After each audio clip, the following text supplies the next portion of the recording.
Hello friends, मैं चंद्र प्रकाश आ चुका हूं आपके बीच। इस समय ज़्यादातर लोग एग्ज़ाम की डेट जब पास आती है तो होने लगते हैं परेशान, हो जाते हैं विचलित। अच्छी खासी तैयारी को भी अलग अलग बातें सुन के, अलग अलग किताबें बुक्स उठा उठा के अपनी करी हुई तैयारी को भी कर लेते हैं बिल्कुल बेकार। तो सुनिए मेरी ये बात जो मैं आपसे कहने जा रहा हूँ। आपसे सिर्फ मैं इतना ही कहना चाहूँगा, उम्र थका नहीं सकती, उम्र थका नहीं सकती, ठोकरें गिरा नहीं सकती।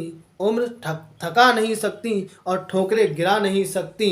अगर जिद हो जीतने की, अगर जिद हो जीतने की तो हार भी हरा नहीं सकती, हार भी हरा नहीं सकती। तो मेरा आपसे कहना यह है, अगर आपके एग्ज़ाम डेट पास आ गई है और आपसे मिलने वाले आपका कोई भी दोस्त अगर आपसे ये कहता है कि ये पढ़ लो, ये पढ़ लो, तो आप समझ लीजिए आप अपनी करी हुई तैयारी के लिए, जो भी आपने अपनी तैयारी कर रखी है, आप समझ लीजिए उस तैयारी को भी खो बैठेंगे। अगर आपने किसी की ये बात मानी एग्जाम टाइम के पास कि आपको ये पढ़ना है, ये पढ़ना है, आपने तैयारी पूरी कर ली है, एग्जाम डेट बिल्कुल पास में है, जैसा कि अभी दिसंबर में सीटेट एग्जाम सीबीटी मोड में शुरू होने वाला है। तो अब कुछ लोगों के मन में हो रहा होगा कि मेरी तैयारी ये नहीं हुई, ये नहीं हुई, मैं ये कैसे पढ़ूँ, मैं ये कैसे पढ़ूँ।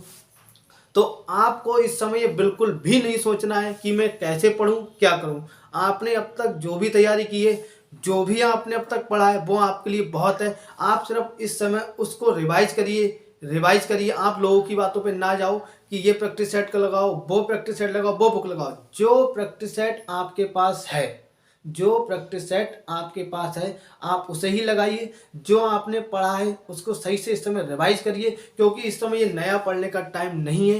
ये बिल्कुल भी नया ना पढ़ें, आप अपना रिवाइज करें, क्योंकि एग्जाम अब पास में ही है। और आप कोशिश करें जो आपने पढ़ा है उसका रिवाइज आप इतने दिनों में कर सकें और ज़्यादा से ज़्यादा प्रैक्टिस सेट लगाएं। देखिए, जैसा कि आपने देखा होगा जमाने में, अगर हमारा कोई है दोस्त और लाख कहें लोग कि ये दोस्त है तुम्हारा गलत, इसको छोड़ दो, तुम अपना साथ, पर आप साथ नहीं छोड़ते, आप रहते हैं दोस्त के साथ। तो वैसे ही लाख लोग कहें कि पढ़ लो, ये एग्जाम है पास, हमको नहीं छोड़ना है जो हमने पढ़ा है। पहले हम करेंगे अपने पढ़े हुए का रिवीजन, उसके बाद देखेंगे हम कुछ और, क्योंकि एग्जाम है हमारा पास। हमको व्यर्थ की बातों में नहीं फंसना है, इधर उधर बिल्कुल भी नहीं जाना है। इसलिए दिमाग से टेंशन हटा दीजिए कि अब एग्जाम पास है तो मेरा क्या करना है, क्या नहीं करना है। जो आपने पढ़ा है, जो भी आपने पढ़ा है, वो एकदम बिल्कुल आपने बढ़िया पढ़ रखा है, अपने स्तर से आपने बहुत बढ़िया पढ़ा है। तो आपको बिल्कुल भी टेंशन नहीं लेना है। आप ये समझिए जो आपने पढ़ा है वो एकदम सॉलिड पढ़ा है, और जो भी आपने पढ़ रखा है अपने माइंड में उसको सेट कर लीजिए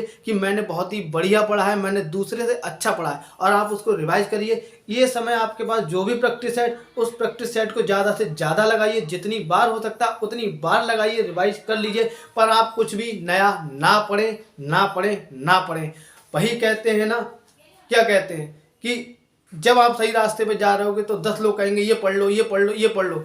ठीक, अगर गलत बुक पढ़ रहे होगे तो कोई आपसे कहेगा ही नहीं कि ये पढ़ो, मत पढ़ो। तो आपकी जो भी तैयारी है वो बढ़िया है। इस समय आप कुछ और ना पढ़ें। सामने आपके एग्जाम सीटेट आपका दिसंबर में शुरू होने वाला है सीबीटी मोड में, तो बिल्कुल भी परेशान ना हो एग्जाम को लेके। आपके पास जो भी बुक्स हैं, जो भी प्रैक्टिस सेट है, उसे ज़्यादा से ज़्यादा लगाइए। जय हिंद, जय भारत। मिलता हूँ मैं आपको अगली वीडियो में।